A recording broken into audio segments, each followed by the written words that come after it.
سلامونه او وخت مو په خیر. په مراړم د کندوز رادیو د دې سات مهم او روسي خبرونه ته. نن چهارشنبه د سلواغې 15مه نیټه ده چې د 2024 کال د فبرورۍ له 4مې نیټې سره سمون لري. روانه خبري غړي درته زه عبدالجلیل احساس وړاندې کوم. خو په پیل کې هم د څو مهمو خبرونو سره ټکي. کندوز کې د یو کور د چت پریوتو پیښه کې 4 کسان مړه او یو ماشوم ټپي شوی.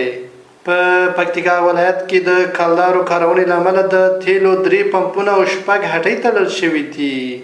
هند افغانستان ته ځانګړي مالي مرستې له 11.14 میلیونه ډالر ته لوړې کړي او د فلسطینیانو لومړۍ ډله له درملنې وروسته د رف بندر له لارې غزې ته ستنه شوه. اوس هم بشپړ خبرونه. کندوز کې د یو کور د چت پریوتو پیښه کې 4 کسان مړه او یو ماشوم ټپي شوی.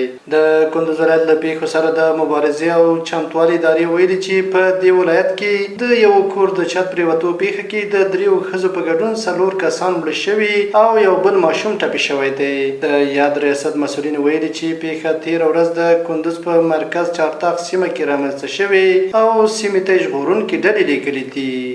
په پکتیکا ولایت کې د کلدارو کارونې له امله د تیلو 3 پمپونه او 6 هټۍ تړل شوي دي. د پکتیکا د صنعت او سوداګرۍ ریاست ویلي چې یاد پمپونه او هټۍ پرون په یوسف خیل ولسوالۍ کې تړل او مهر لاک شوي دي چې د څارنې بهیر دوام لري.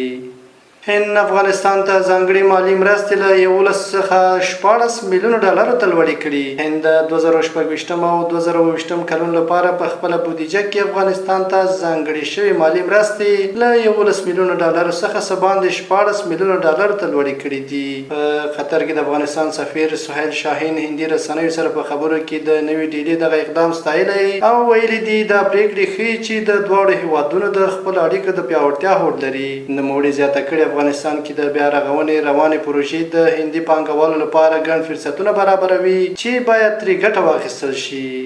او روسي خبر ده چې د فلسطینیانو لومړۍ ډله له درملنې وروسته د رف بندر له لارې غزې ته ستنه شوه. د فلسطینیانو لومړۍ ډله په مصر کې د روغتیايي خدماتو له ترلاسه کولو وروسته د رف بندر له لارې غزې ته ستانه شول.